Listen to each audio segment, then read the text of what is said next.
toutes et à tous et bienvenue dans l'émission On est bien chez toi, il est bon ton café by FCE Cannes Côte d'Azur, présenté par moi-même Emmanuel Rochard.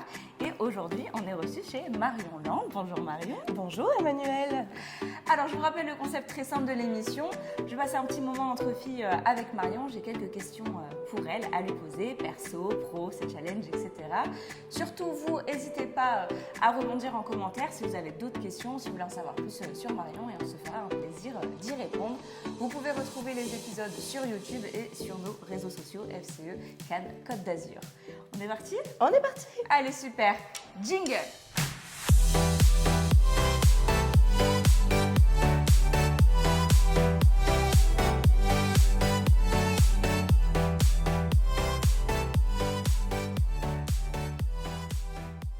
Alors, ma première question pour toi, donc tu as un rôle un peu particulier dans l'entreprise aujourd'hui. Eh bien, quel est-il ? Que fait-il ? Quelle est ta mission et ta journée type, on va dire voilà. Alors des journées types, j'en ai pas. T'en as C'est le pas. principe de la start-up. En fait, j'ai la chance depuis 5 ans de travailler main dans la main avec Alexandre et Mathias, qui ont fondé un service un peu particulier qui est la mécanique automobile itinérante, qui se déplace chez les clients, que ce soit des clients particuliers ou des clients professionnels. Ce n'est plus la voiture qui va chez le garagiste, c'est le mécanicien qui va à la voiture directement. Donc ça permet un gain de temps monumental, ça permet d'éviter de perdre du temps dans des garages où il fait froid, assez désagréable. Et du coup, mon travail dans cette association-là, c'est toute la gestion du marketing et du digital, faire en sorte que le parcours client soit le plus fluide possible, avec la bonne info au bon moment, que du côté opérationnel, l'équipe sache exactement quoi faire, quand faire et pourquoi le faire, et bien sûr de promouvoir du point de vue communication la société auprès des clients. Comment tout a commencé ? Comment tu les as rejoints et tout ? Ça, c'est une histoire. Au début, ça a commencé de manière parfaitement inattendue, mais comme la majorité des belles histoires, finalement. J'ai traversé une période de ma vie un peu différente de celle que j'avais commencée. Et j'étais directrice d'un incubateur de start-up innovantes. Et du coup, j'ai pu rencontrer pendant cette période-là des porteurs de projets innovants parfaitement remarquables. C'est génial. Et dans ces porteurs de projets, qui avait-il ? Alexandre et Mathias. Du coup, j'ai pu les accompagner pendant 2 ans en tant que directrice d'incubateur. Donc, on a suivi le projet ensemble. Et j'avoue, j'ai moi-même un parcours dans la prévente automobile. Donc là, le fait que ce soit de la réparation automobile... Il y a eu un match, en fait. Il y a eu un match, ça a clairement. Et puis, au bout de 2 ans, ils avaient fini leur parcours. Et ils m'ont dit, Marion, maintenant, il faut qu'on aille. On aimerait bien que tu reviennes, que tu nous rejoignes, que tu viennes avec nous. La réponse a été évidente, oui, bien sûr. Et du coup, ça fait 3 ans et demi maintenant qu'on est vraiment ensemble. Super, ouais, c'est une vraie romance une romance professionnelle, exactement. Quel est ton parcours à toi ? Quelles études tu as faites ? Qu'est-ce qui s'est passé avant tout ça ? Moi, j'ai un parcours d'école de commerce, je ne vais pas dire classique parce qu'il n'y a pas de parcours classique. J'ai commencé à Bordeaux à 18 ans et puis après, mon parcours m'a envoyée en Angleterre. Donc, j'ai un premier diplôme en Angleterre, donc je suis très fière. Et ensuite, j'ai fait un double master entre Bordeaux, Cage, et la meilleure école de management en Allemagne. Ça aussi, je suis très, très fière. Ah oui, donc tu as quand même pas mal bougé entre... Oui, j'ai un parcours très européen. Londres, l'Allemagne... Oui, j'ai beaucoup de chance. J'ai vraiment beaucoup de chance dans ma vie de ce côté-là. Vraiment, vraiment. Et une fois tes études terminées, qu'est-ce qui s'est...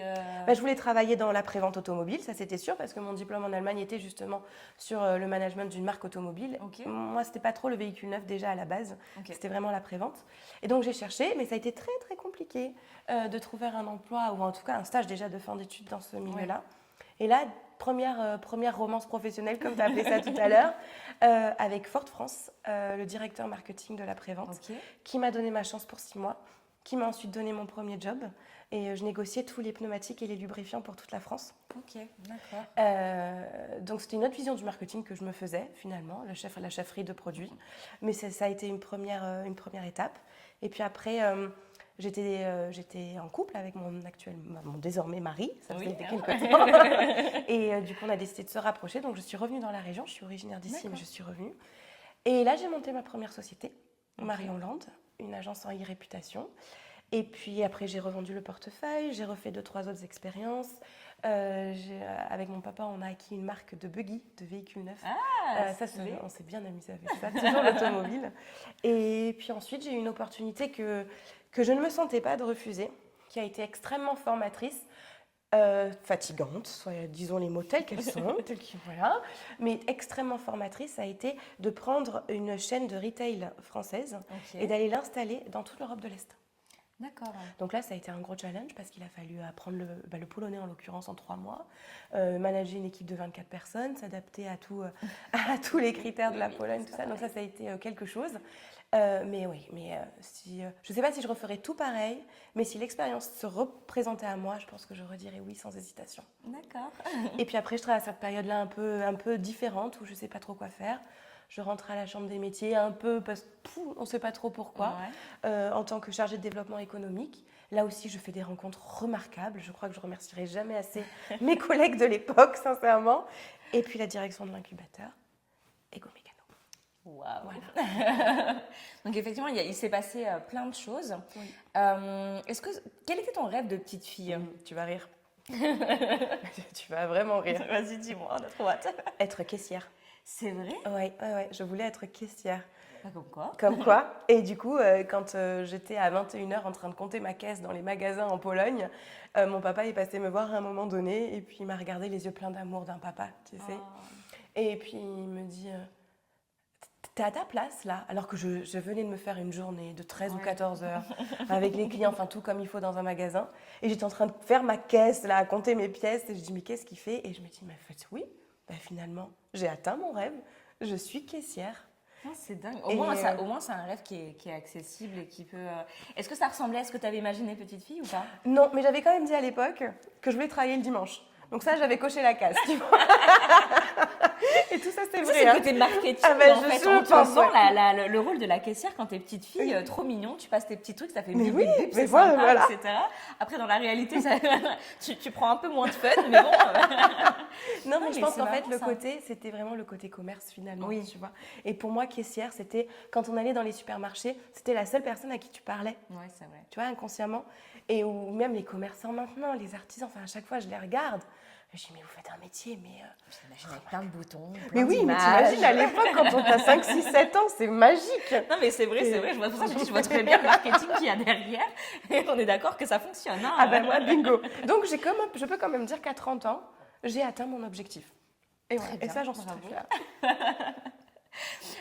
Pourquoi tu fais ce que tu fais aujourd'hui? C'est quoi qui t'anime? C'est quoi ta vision des choses? C'est vraiment le service client, depuis toujours. Okay. C'est moi, travailler pour travailler, ça n'a jamais été mon objectif. C'est vraiment, tu travailles pour faire quelque chose, pour donner quelque chose. Et c'est ce qui fait que j'aime d'autant plus le marketing, parce que alors vendre pour vendre, non, ça c'est pas possible. Promouvoir un message pour promouvoir un message, je sais le faire, on sait le faire, les marketeurs savent le faire, c'est pas le débat. Mais c'est vraiment, là où je suis le plus performante, c'est quand factuellement, je promeus un service dans lequel j'ai foi, dans lequel vraiment j'ai confiance. Moi, je trouve que c'est quand même plus facile quand on a foi dans le projet. Il n'y a pas de sujet. Quand on n'a pas cette petite voix en train de dire ah là là, tu es sûr de toi? Ouais, tu es sûr de toi, tu vas les arnaquer, ça va bien, c'est de la merde, tu vas voir, ça. Non, et là, tu vois, avec Go Mécano, c'est parfait parce que j'ai vraiment. Ah bah, je suis parfaitement alignée. Le mécanicien qui vient chez toi, en plus, c'est un réseau de compètes, bien cadré, bien accompagné. Enfin, non, c'est pas le débat, quoi.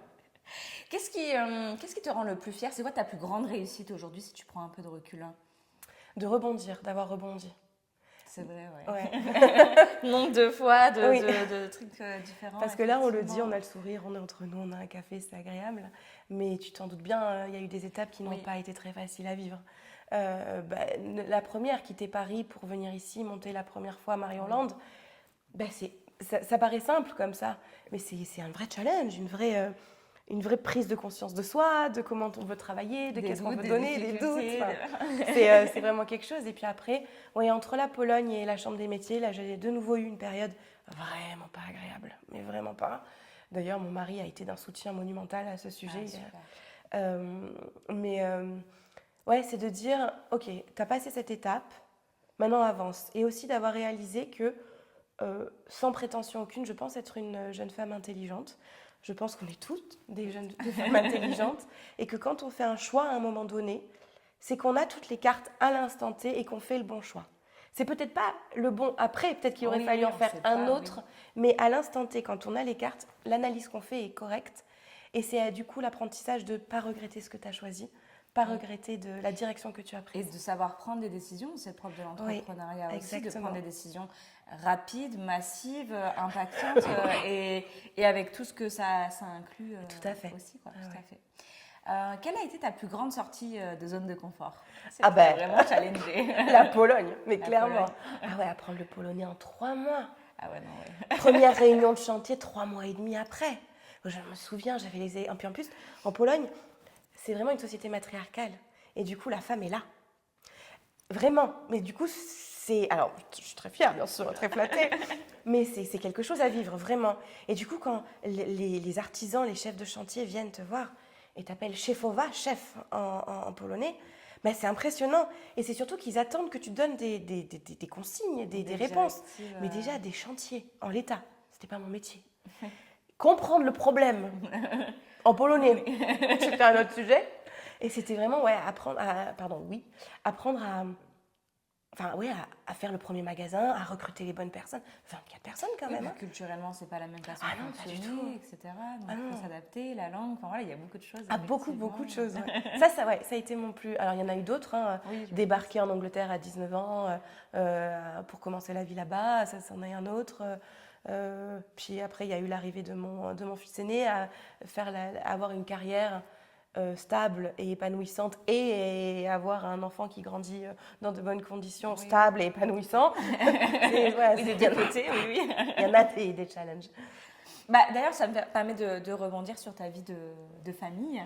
Donc, on a compris que tu as un enfant. Oui.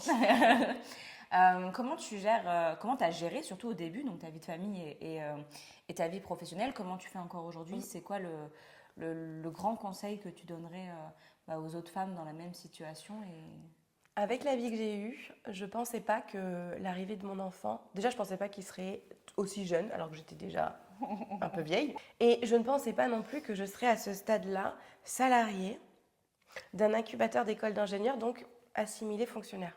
Ok. Ce qui veut dire qu'en fait, j'ai eu une période hyper calme pendant mon congé maternité, où je suis arrivée, on m'a laissé reprendre mon rythme. Alors j'étais rapide, mais quand même, c'était quand même pas... ça allait. C'est pas le rythme habituel que je vivais. Non, voilà. Et donc du coup, la première année de mon fils a été beaucoup plus cool, où j'ai pu vraiment... on a appris à travailler à deux, en fait. Okay. Mon mari aussi, comme il savait que moi j'étais plus cool de ce côté-là, il a pu lui réadapter son travail. Il est en déplacement très régulièrement, donc ça aussi, il a fallu qu'on s'adapte. Et puis après, oui, quand mon arrivée chez Go Mécano, là, ça a été un peu plus intense, du coup. Mais heureusement, là encore, mon mari et moi, on a des employeurs et des associés très, très, très ouverts. Mon mari a demandé à ne pas être en déplacement en dehors du mardi au jeudi. Donc, il y a un accord. Il n'est pas là le mardi soir et le mercredi soir. Je le sais, c'est comme ça. Et moi, de mon côté, j'ai dit, les gars, moi, le mardi et le mercredi, je suis avec mon fils. Donc, ça veut dire que je pars à 17h30.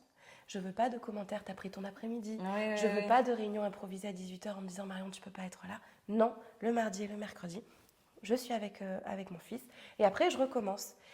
Et du coup, je dois admettre, il faut vraiment le porter, ces valeurs-là. J'ai beaucoup de chance, Alexandre et Mathias sont très ouverts, mais tu vois, ils n'ont jamais dérogé.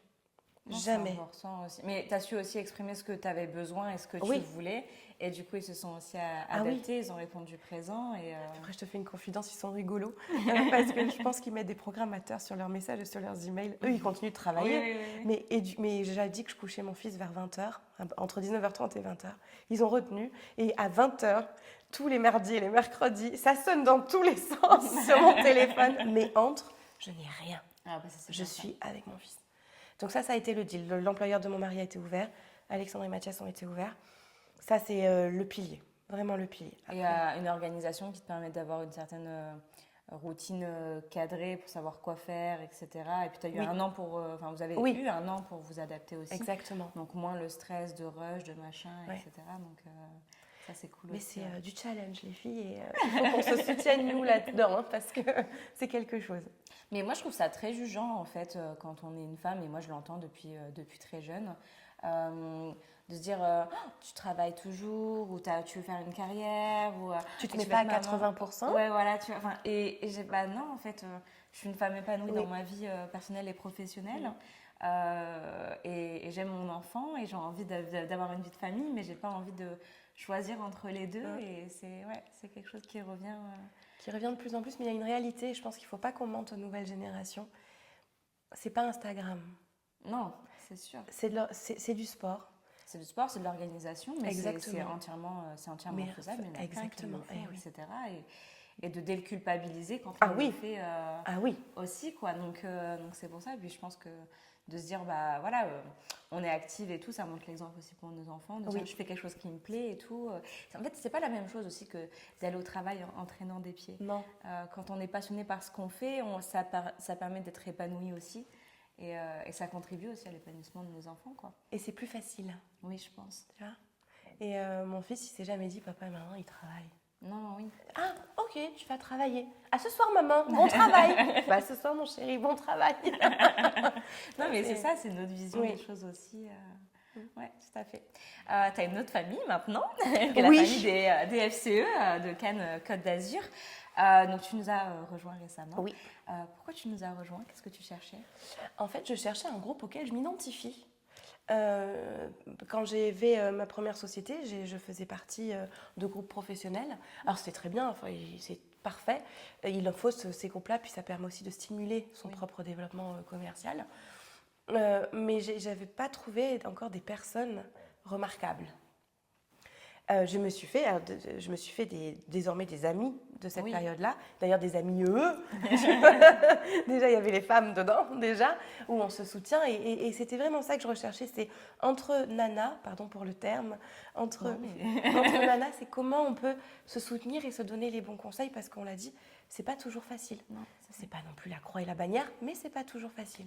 Et j'avais pas trouvé jusqu'à septembre, où la présidente Julie est venue me voir, on était à une assemblée ensemble. Et je dis ok, je veux bien venir voir, je veux bien venir tester. Et je l'ai dit dans mon pitch d'ailleurs d'intronisation, ce qui m'a marqué, c'est le sourire, vos sourires tous. Ouais, c'est vrai. Vous étiez ravis d'être là, apaisés, et pas surprise que de nouvelles personnes soient là non plus. Non, c'est vrai. C'était normal. Et c'était hyper engageant. Et là, je pense que j'avais pris ma décision. Maintenant, il fallait que je vous convainc vous de vouloir voir. C'est de deux côtés, c'est vrai. mais moi, de mon côté, j'étais très à l'aise avec ça. C'est vrai qu'on s'en rend plus compte parce qu'on le vit tout le temps. Mais ça, c'est vrai. Mais j'imagine que quand on arrive, ça doit... Et puis pas le sourire forcé. Oui, naturel. On est bien, en fait. On est contente et tout. Ça rigole. Non, c'est vrai. Bonne remarque. Quel est le combat qui te tient le plus à cœur? Celui pour lequel tu vas dépenser le plus d'énergie et qui t'incombe de continuer encore longtemps? J'en ai deux. Les femmes et les enfants. Ok. Vraiment, les femmes... venir s'entraider entre femmes. En fait, de tout horizon, de toute culture. En termes de sororité et exactement. Et ça, et ça, oui, j'ai lu un livre récemment. Je dois avouer, je suis pas très bonne en titre de livre, mais le bouquin m'a vraiment marqué. C'était sur une avocate qui faisait un burn-out parisienne et qui a vraiment tout lâché, une quarantaine d'années, tu vois. Oui. Et du coup, son psy lui conseillait de faire une bonne action. Et il y avait une association qui cherchait un écrivain public. Et c'était l'écrivain public pour l'Hôtel des Femmes à Paris. D'accord. Okay. Et du coup, je me suis fait happer par ce livre. Alors, mes convictions sont d'avant. Mais ce livre me suis fait happer par ce livre. Et typiquement, quand je l'ai fermé, j'ai dit « Ok, j'ouvre un hôtel des femmes. Allez, comment ça marche? On y va les filles, on est entre nous, ça va aller. On a tous nos parcours, mais ça va le faire. » Et de l'autre côté, c'est les enfants. S'il y a bien un sujet qui me met particulièrement mal à l'aise, et si demain, je devais gagner au loto ou si je devais pouvoir m'arrêter de travailler, je m'orienterais vraiment là-dedans, mais vraiment à 100% là-dedans. C'est sur le bien-être des enfants, avec le côté harcèlement scolaire, harcèlement tout court, violence sur enfants. Ça, c'est quelque chose, je serais vraiment investie Vraiment, vraiment. Et si je peux faire les deux, ce sera vraiment les deux. Et il y a beaucoup de choses à faire. Oui, oui. Je parle en connaissance de cause pour avoir été harcelée pendant 2 ans au collège et à une période où on ne savait pas encore ce que c'était en fait. On ne mettait pas encore des mots dessus, il n'y avait pas encore de loi, etc. Et on était là, mais qu'est-ce que vous voulez qu'on fasse ? Bah, faites quelque chose en fait. Et c'est énormément traumatique. Et je le vois aujourd'hui quand j'enseigne encore à l'université, le nombre de jeunes que je récupère par classe, je dois avoir au moins 3 ou 4 élèves à chaque fois qui ont été harcelés dans le passé, mais c'est énorme quoi. Et je me dis, mon Dieu, en fait, rien n'a changé depuis mon époque. Et c'est horrible, moi ça remonte à 15-20 ans quand même. Enfin, et on le médiatise pourtant un petit peu plus, bah oui. Il y a des lois, on sait oui. que c'est un délit, enfin voilà, etc. Et oui, et rien n'est fait quoi. Donc, Mais tu sais, ça commence très tôt. Mon fils est en moyenne section. Ah mais oui. et j'ai déjà eu la conversation. Et il s'est déjà mal comporté avec un petit copain. J'ai déjà eu la conversation. Et c'est là que j'ai réalisé que si tu laisses passer, très tôt... C'est ça, des deux côtés en fait. Mais en fait, il faut interagir. Et avant d'être maman, je disais, moi, mon fils se fait harceler, j'interviens. Mais mon fils harcèle. Je te Écoute-moi bien. Non, mais c'est ça, c'est pareil dans ma tête. Je me dis, ça va être un petit garçon, etc. Il peut être des deux côtés. Il peut être témoin aussi. Parce qu'on n'en parle pas assez. Mais moi, je sais que je voyais des gens qui savaient ma situation et qui disaient rien. Et pas que des adultes, des ados aussi. Et je me dis, c'est important qu'on agisse et que tout le monde ne trouve pas ça normal. En fait, c'est ça. C'est enlever la normalité. Dès lors que ce ne sera pas normal, ou ce ne sera pas... ce sont tes enfants. Oui, ou ce sont des on ados. considère tellement que c'est l'enfant, c'est l'enfant qui est victime. En gros, c'est parce qu'il est un peu différent, donc bon, il se fait chahuter. Il va s'en sortir. Non, en fait, le problème n'est pas l'enfant qui est harcelé. Le problème, c'est ceux qui harcèlent. C'est eux les déchets de la société. C'est sûrement pas l'enfant qui a été harcelé, quoi. Donc je rejoins à 2000% ta cause. Mais alors prépare-toi, tu auras cette conversation bien plus tôt que ce que tu je crois. Je me doute. Je me doute. Mais oui. Et ça a des conséquences tellement sur le long terme. Ouais, c'est ça. Tu forges la personnalité d'une personne. C'est ça. Et une personne qui est embêtée, elle est forgée. C'est ça. Moi, je pense que j'ai dû mettre au moins 7-8 ans facile à m'en défaire. C'est énorme. C'est ça. Et en fait, pendant 7-8 ans, j'ai toujours cru que du coup, j'étais le problème en fait. Et voilà. Et c'est dur de construire des relations sociales et d'avancer en pensant que c'est nous qui avons un problème, qu'on est bizarre, que machin, que du coup, c'est normal que les gens fassent ça, quoi. D'arriver à s'en détacher et tout, c'est compliqué. Moi, c'est le voyage qui m'a aidée. Partir à l'autre bout du monde, ça m'a aidée de faire le point. Et pour autant, tu es là, tu es communicante, tu fais des métiers remarquables. Bravo. Merci. Mais le chemin était long, donc c'est ça. Il faut en ça parler. peut aider d'autres personnes, carrément. Quelle est la personne qui t'inspire le plus J'en ai 2. Des femmes. Dis-nous. Ma maman, je sais, j'en parle encore de ma maman, mais ma maman, c'est une rockstar, je pense. En fait, il y a Mylène Farmer dans ma vie de tous les jours, mais je pense que maman est au-dessus de Mylène Farmer, tu vois. Dans la partie, alors elle va dire, mais pas du tout, je m'en sors absolument pas, je fais ce que je peux, je suis toujours à la traîne. Mais quand tu regardes objectivement du dessus, elle a eu une carrière pro, elle a eu 3 enfants, dont la première, moi, et le dernier avec pas mal d'écart. Elle a tenu les ambitions professionnelles de son mari.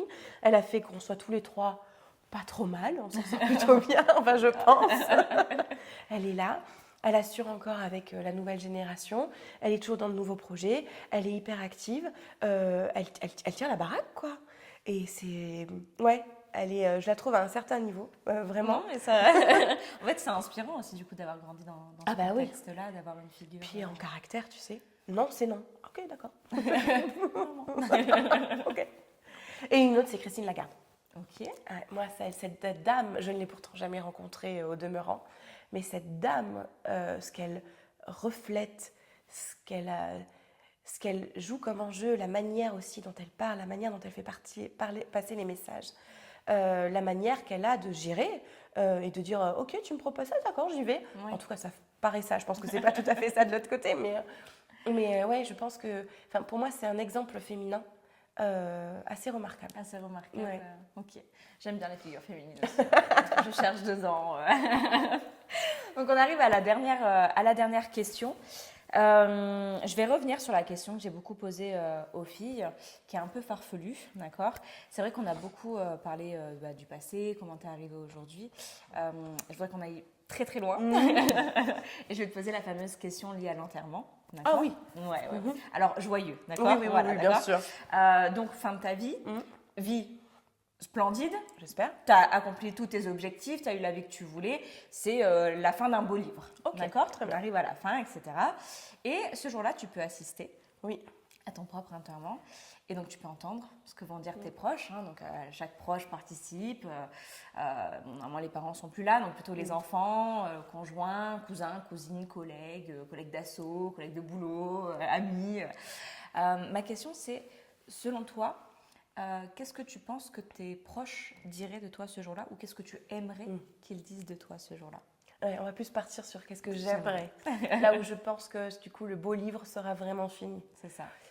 Que j'ai été une personne qui a su donner les bons conseils au bon moment, sur qui on pouvait compter, qui a quand même fait des choses pour la communauté au sens large avec un grand C, juste pas être passé par la petite vie comme ça sans avoir rien donné, d'avoir donné quelque chose qui sert. Alors pas forcément quelque chose de présomptueux ou d'ostentatoire, ça peut être juste un tout petit quelque chose, mais qui serve aux générations futures. Et que j'étais une bonne personne. Une bonne personne. Si on dit pas de ça, si on dit ça, là le livre il sera beaucoup moins joli, je pense. Oui, non, c'est sûr. Mais bon, normalement, voilà, si t'as été épanouie, alignée, etc., ça va avec, hein, normalement. Moi, j'espère. Moi, j'ai jamais vu personne à un enterrement faire un discours en disant t'étais une mauvaise personne, on te déteste tous, on est content que tu sois partie. Non, jamais. Ouais, et que mon mari, alors je sais pas si j'ai envie de partir avant ou après lui pour le coup, tu vois. Mais s'il est encore là, mon mari, et que mes enfants, ou la suite, mes neveux, enfin la suite, se disent c'était ma mère, c'était ma tante, c'était ma cousine. D'avoir cette fierté de se dire c'était pas la bonne personne. Ça, je pense que. Mais pour les bonnes raisons, encore une fois, pas juste comme ça. Ça marche. On arrive donc pratiquement à la fin de l'émission et c'est à ton tour de me poser une question. Donc je t'écoute, Marion. Tu nous demandes à chaque fois comment on arrive à tout gérer, notre vie pro, notre vie perso. Mais finalement, quand on se présente aux soirées FCE, on a, nous, des parcours presque simples où on a une mission pro, une mission perso. Et on gère les deux. Ok, il faut gérer les deux, mais on gère les deux. Mais toi, c'est pas tout à fait le cas. C'est toujours drôle à ce moment-là. Je regarde d'un œil. Je dis, est-ce que je peux en dire un petit peu plus? Parce que nous, il faut qu'on se présente en 2 mots. Ça marche pas pour Emmanuel, hein. Clairement pas. Je choisis lesquels. Comment tu arrives? Parce que toi, c'est même plus qu'un quotidien, en fait. C'est toute ta structure professionnelle. Comment tu arrives à gérer toutes tes entités, toutes tes passions, toutes tes fonctions en étant toi? Alors, de façon bateau, je vais dire l'organisation, mais je vais aller plus loin que ça. Bon, déjà, j'ai un master en gestion de projet, donc ça aide, d'accord? Et en fait, chaque entité de ma vie est gérée comme un projet à part entière. Donc, c'est comme si j'étais chef de projet de ma propre vie. Okay. Et donc, tout était bien cloisonné, etc. Donc, bien sûr, planning, to-do list, objectif, enfin tout est et je sais à l'avance, mes plannings sont prêts au moins un mois à l'avance. Ah oui. Le mois suivant, je sais, tu vois, avec l'université, je sais pratiquement 1 an à l'avance quand est-ce que je vais avoir cours. J'ai planifié tous mes cours sur 1 an. Et tu arrives à faire ça? Et j'arrive à faire ça. Ah oui. Et en plus, j'ai 5 écoles, 11 classes, etc. Donc tout est planifié. Les plannings pompiers m'obligent aussi à avoir au moins une visibilité d'1 mois. Donc par exemple, tous les 15-20 du mois, on doit préparer notre planning de garde pour le mois suivant. Okay. Donc pareil, je sais quand est-ce que je suis de garde et tout. Et au milieu de tout ça, vu que ça c'est les impératifs, j'arrive à poster mes formations, mes rendez-vous, mes coachings avec mes clients. Puis après, il y a des périodes aussi, forcément, qui sont un peu plus rush. Là, on va arriver dans la période de carnaval au mois de février. Donc c'est une période où je sais qui est réservée et qui est assez intense pour moi. L'été, souvent, c'est plus calme. Les sociétés travaillent moins, il n'y a plus l'université. Donc je suis plutôt côté pompier. Et c'est comme ça, tout est cloisonné. Chaque semaine, j'ai un agenda où j'ai ma to-do list de la semaine à faire, que je reporte, il y a des trucs que je n'ai pas fait pour la semaine suivante, etc. Enfin, tout est... Alors du coup, question sous-jacente, comment tu gères l'imprévu? Comment tu gères la peau de banane? Alors, j'ai toujours des créneaux où je me dis au cas où, j'ai du temps pour pouvoir placer quelque chose de supplémentaire. Tout est hiérarchisé. Donc, je sais quelles sont mes priorités, je sais ce que je vais faire passer en premier. Et par exemple, si je dois faire sauter un truc, bah, voilà, l'université, souvent, c'est rare que je fasse sauter un cours. Je crois que ça ne m'est jamais arrivé. Oui. Parce que c'est compliqué, parce que ça dépend des autres professeurs, des autres écoles, des autres étudiants. Donc, ça a trop d'impact. Je préfère à la limite faire sauter une garde. C'est plus facile de me faire remplacer. Ou de faire sauter une formation. Et encore, une formation, ça dépend si c'est vraiment avec une seule personne. Oui. Si c'est inter ou intra-entreprise, donc on a réuni 10-15 personnes, bah là, c'est pas possible non plus. Donc en fait, c'est vraiment de savoir qu'est-ce qui est prioritaire, qu'est-ce qui est urgent, donc de pouvoir décider comme Message ça. Personnel pour Julie. À chaque soirée FCE, la minute organisation par Emmanuel. C'est vrai, je pourrais des tips, j'en ai plein, mais vraiment, vraiment, vraiment. Et pourtant, je suis avec un conjoint qui n'aime pas du tout planifier. À lui, ça lui fait de l'eczéma carrément, vraiment. Lui, il aime vivre au jour le jour, etc. Donc, on s'adapte. Moi, je le préviens semaine après semaine. Mais remarquable. Mais voilà, tout est planifié, tout est calibré. Et j'ai de la place pour partir en vacances, en voyage, etc. Enfin, ça aussi, c'est bloqué dans mes créneaux de l'année. Julie, je réitère mon message. Voilà le petit secret. Bravo. Merci à toi. Merci Marion pour ce moment entre filles, pour nous avoir partagé tous ces petits trucs et en savoir un peu plus sur toi aussi. On espère que vous avez passé aussi un agréable moment avec nous. On se retrouve très bientôt pour un nouvel épisode. C'était On est bien chez toi, il est bon ton café by FCE Cannes Côte d'Azur. Au revoir. Au revoir.